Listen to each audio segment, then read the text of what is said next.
So, I am just going to explain real quick what I do to find my products that I am able to scale with. Um, don't get me wrong, I still second think a lot of times when I'm testing a product, simply because, in entrepreneurship, it's you're wrong many times until you're right. So, I'm gonna get right to the point because I wasted a good chunk of time making a different video, making the same video that I'm making now, but I had to restart.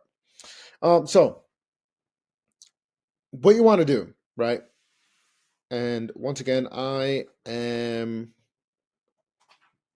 always learning more.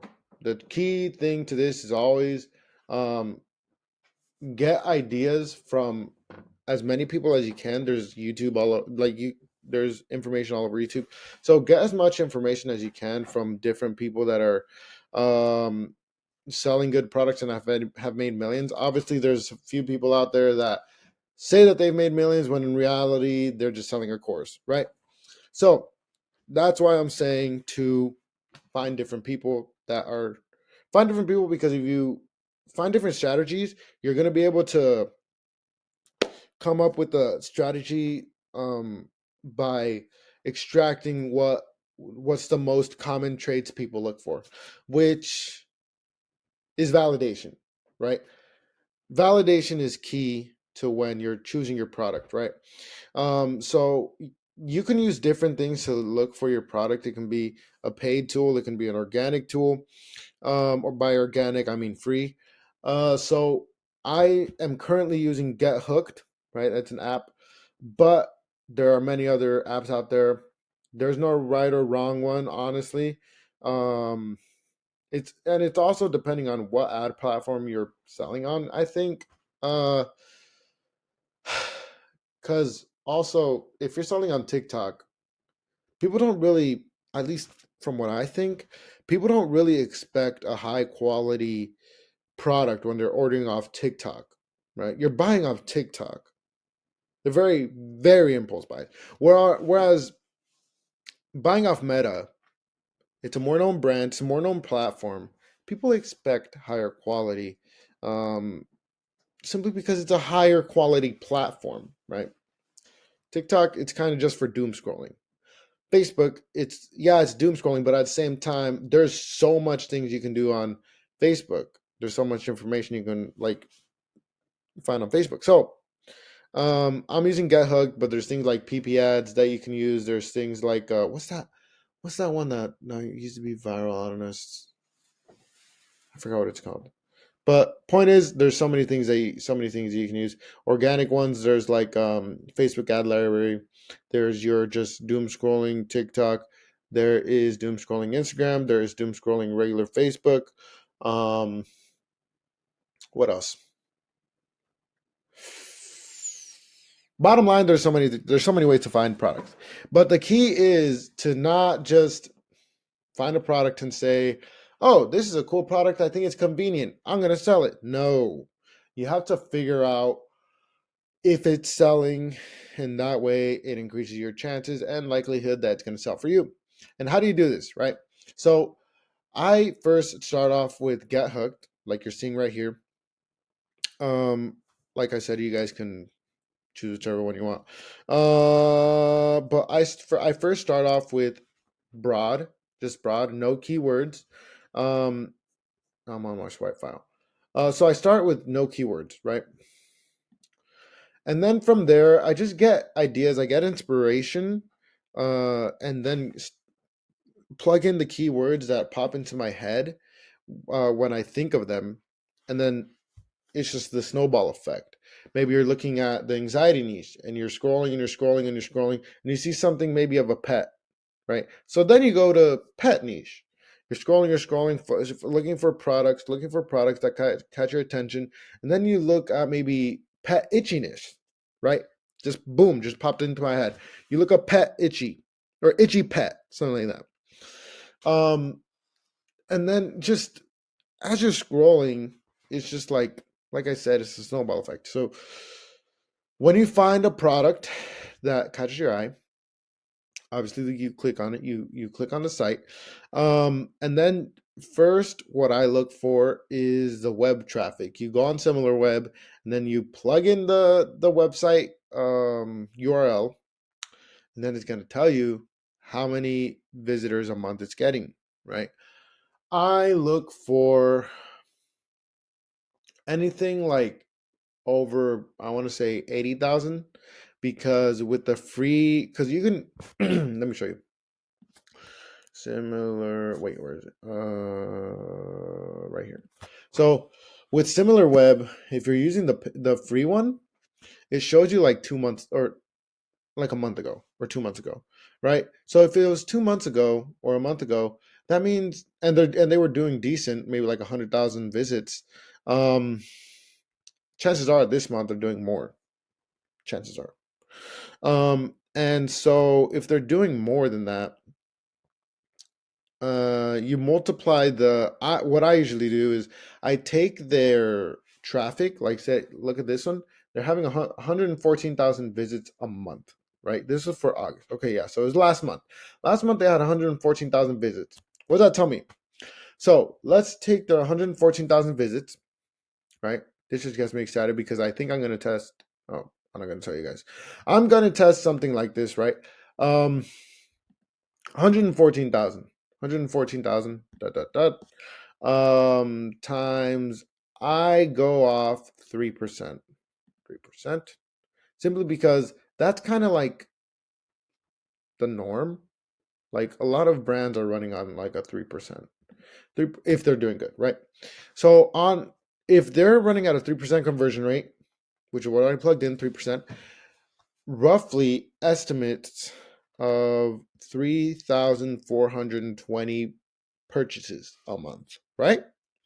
So what you do from there, you take that 3,420 and you multiply it by a guesstimate of their average order value. So let's say for this guy or girl, let's say their offer right now is like, let's say $60, right? 3,420, right? Times, I'm going to do it again, 3,420 times, again, I'm guessing, this is just a guess, I don't know what they are, 60, which is $60 per order, right? So they are doing roughly $200,000 dollars a month, which is decent, right? A lot of brands are doing more. But you take this, and it's all the key factors, right? You take the website purchases and you combine it with also the amount of ads that they are running currently. So if they're running, like, let's say 400 ads, that means number one, they have already scaled, right? They're successful so far, right? Number two, it means that it's consistent, right? 400 ads that are active. Possibly the ones that they tested is around 600, 800, maybe even 1,000, right? And again, this is just guesses on numbers. You're gonna have to look up how many ads they're running yourself, right? You just take their brand name, plug it into Facebook ads library, and they're gonna tell you how many ads they're running. All right, you combine that, the amount of ads that they're doing, right? Combined with the amount of website traffic they're doing, combined with the average order value. And then on top of that, oh yeah, what niche it's in, right? You want to look for a broad niche. It can be babies, it can be parents, it can be dogs, it can be health, it can be sports. As long as it solves a problem, you're gonna make money. That's the key thing to making money. You have to solve a problem. Everybody's solving a problem. Jeff Bezos solves a problem of like buying online and trusting the person is going to deliver. Mark Zuckerberg solved the problem of interacting with people online. Who else? Who else is famous online? Alex Hormozy solved the problem of business, right? People go to him when they have business problems. And really, it's the how much people are willing to pay to solve that problem, and also how much pain that problem brings. For example, with my last product that I'm trying to get out of the mess now, the pain was that a lot of people suffer to um, suffer to quit nicotine, right? Suffer to quit vaping, and that was a problem that many people faced, and ultimately came down to a skill issue on my part. So that's what I'm gonna make a new brand, right? But ultimately, guys, that's kind of what it's about: website traffic, amount of ads, solving a problem. Oh, another thing, you have to be able to fit into the market. If everybody's selling it, it's going to be kind of hard for you to sell it, right? If every drop shipper that you can find on TikTok, Instagram, Facebook, if they're selling it, if they're telling you to sell it, uh, and you go on Amazon and it's super popular, um, and you go on Meta Ads, it's super popular. Chances are, if you're not good at creatives, and if you're not good at making new angles, it's going to be pretty hard for you to make margins. By margins, I mean profit. So, anyways, that's it for today. Product research. There you have it. I'm going to continue doing product research for probably another 3 or 4 hours, simply because I got to make a new brand. So, but that's what I'm currently doing, right?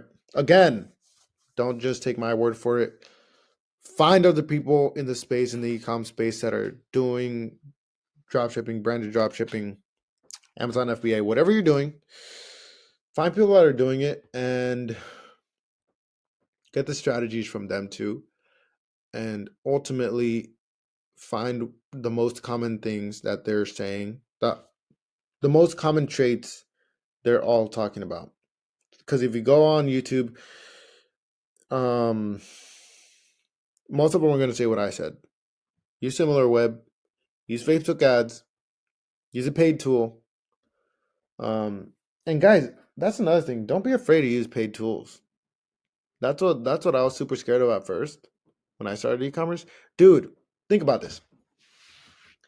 Let's say you pay $30 for a paid tool, a paid spy tool. The amount of return on investment you can get of $40. Let's say you find your winner with that paid tool, and you make, I don't know, 100,000 profit. You got $100,000 off of $40 and hard work. Don't think, oh my gosh.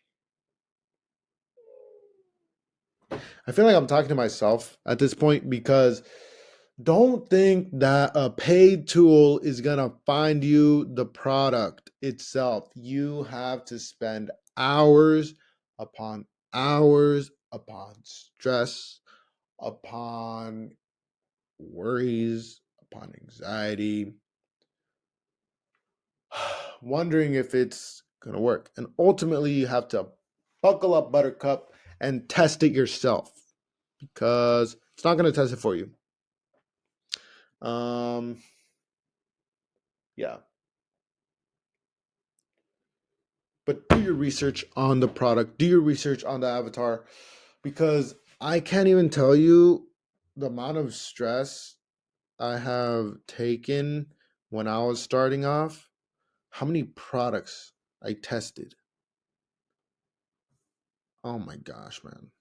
It's sickening to my stomach how much I mean, I don't regret doing all that because it really showed me like that I'm really about this and that I really have a vision. But you have to really want it. Um, where am I going with this? Yeah, just think about the future. Depending on who you are, depending on your vision. For me, my vision is having loads of money. Why the heck would I suffer so much stress off a few $1,000s that I'm missing when in the future I'm going to be spending thousands of dollars on a freaking coat or something, or like steaks?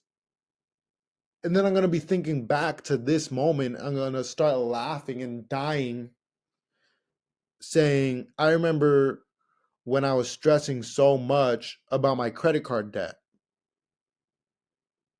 And then now I use that amount of money on pants or something. I don't know. Whatever I'm going to spend the money on. You have to think about the future and how your future self would think.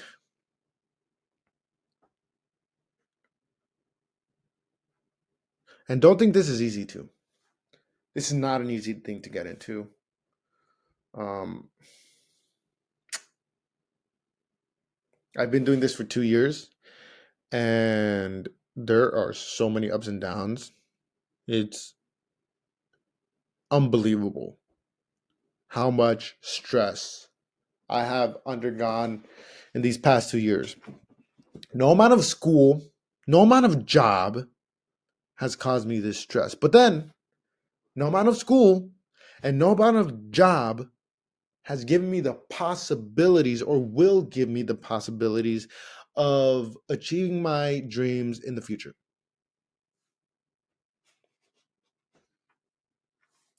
It's like that famous quote that everybody says. Um, what is it? Yeah, there's like a small chance that you succeed if you chase your dreams, but there is a 0% chance of that you succeed if you don't chase your dreams. So you kind of have to choose out of those two. You kind of have to choose if you want to be an army or if you want to really pursue what you want to do in life. Because think about it, many people waste a lot of time at a job they don't like, or a study they don't like, or school they don't like, for years upon years upon years upon years upon years, just for them to be stuck in the position that they didn't want to be in the first place. So it's better to suffer now, just a little bit, than suffer for the rest of your life and have a little joy now. It's better to suffer now and have a lifetime full of joys, is what I'm trying to say. But anyways, this went from product research to basically me trying to explain to you that even though entrepreneurship is hard, it's still worth it. So anyways, guys, I hope I helped somewhat, and I'll catch you on the next